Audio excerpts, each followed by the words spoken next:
Okay, so today I'm going to give you my predictions for the real estate market in New York City in 2021. We're going to touch on some national trends, and then I'm going to drill down locally to specifically what's happening in New York City. I'll give you some insight into how the market has been moving and where we can expect it to go from here.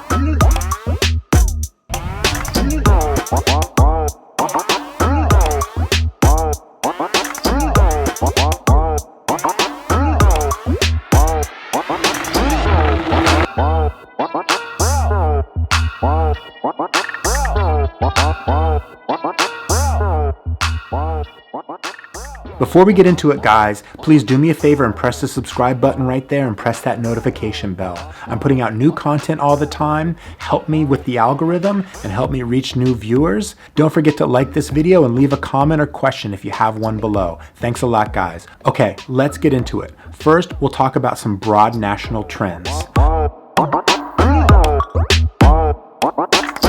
The real estate market right now is driven by high demand generated by low interest rates. Remember, this is a supply and demand market. When demand goes up, supply goes down. Right now, we have high demand and low supply across the country. The Fed very recently has said it's going to continue to keep interest rates low, and they're giving every indication that they're going to continue to keep interest rates low in the future. This is going to continue to fuel high demand. The housing affordability index, how expensive houses are, is going up. I have some stats from CoreLogic here. From October of 2019 to October of 2021, the housing prices increased 7.3%. That's a huge increase. CoreLogic is also predicting that housing prices are going to increase another 1.9% next year. Now, what everybody's been talking about, and I've seen a lot of dire predictions, especially from people here on YouTube, is that we're going to have a wave of foreclosures and evictions next year that's going to dump all this supply on the market and cause the prices to go down. The question is this wave really coming, and how big is the wave going to be? There are a lot of renters that are having trouble paying rent right now. We have stats on that. There are a lot of homeowners that are having trouble making their mortgages. There are a lot of people that are in forbearance right now. There's a lot of stats out there that show there is potentially a wave of foreclosures and evictions coming next year.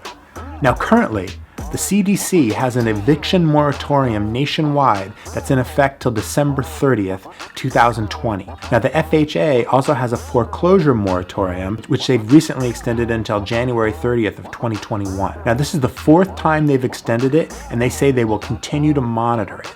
Also, we have additional stimulus. We had a big stimulus package over the summer. They're talking about another stimulus package now, and there potentially is another big stimulus package next year. So what we have here is we have renters having a hard time paying their rent, homeowners having a hard time paying their mortgages, but we have government agencies coming in, preventing them from being evicted or being foreclosed on. So this brings me to believe that we will see some evictions, we will see some foreclosures, but they're going to roll out gradually over time throughout the year or the next couple of years.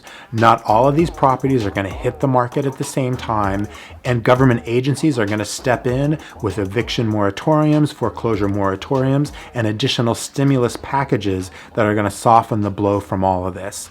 All of this makes me think we're not going to have a housing crash next year.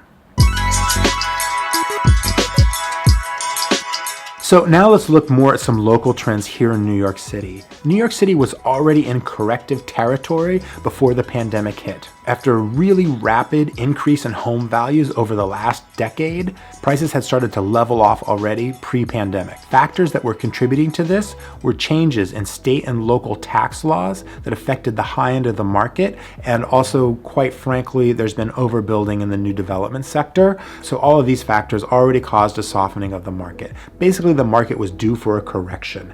Then the pandemic hit, and we had a big correction. From April to July of 2020, the market was just basically dead. There was nothing going on.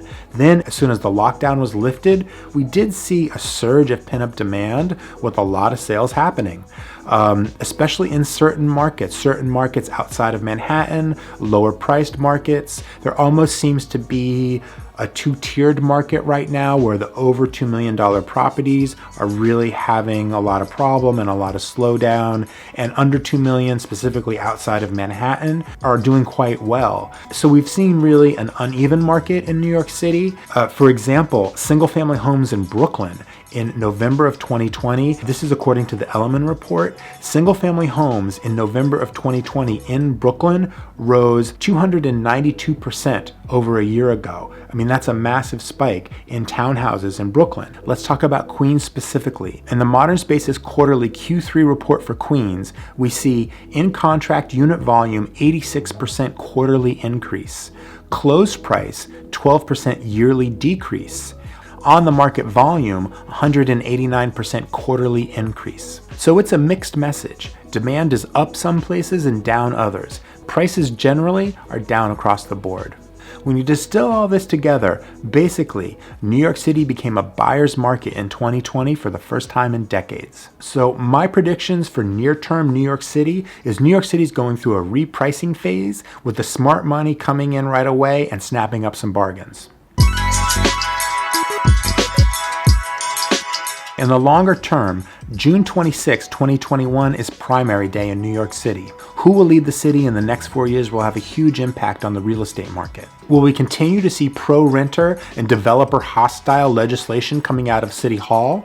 Or will the real estate lobby manage to regain a foothold on future legislation? One of the things we're looking at right now is the pied-à-terre tax and its trickle-down effect on the whole market. So generally, the biggest shift that I think we're seeing that's going to affect the direction of the real estate market is the fact that the tether between work and home just got a whole lot longer. This is going to be increasing buyer demand for more affordable markets that are outside of Manhattan. People are going to want larger spaces, and we're going to see an increased interest in Brooklyn and Queens. Slowly, throughout 2021, contract prices and sales volumes are going to increase. That's my prediction for 2021 housing market in New York City. I'll see you next year, guys. Have a great holiday and a happy new year. Bye.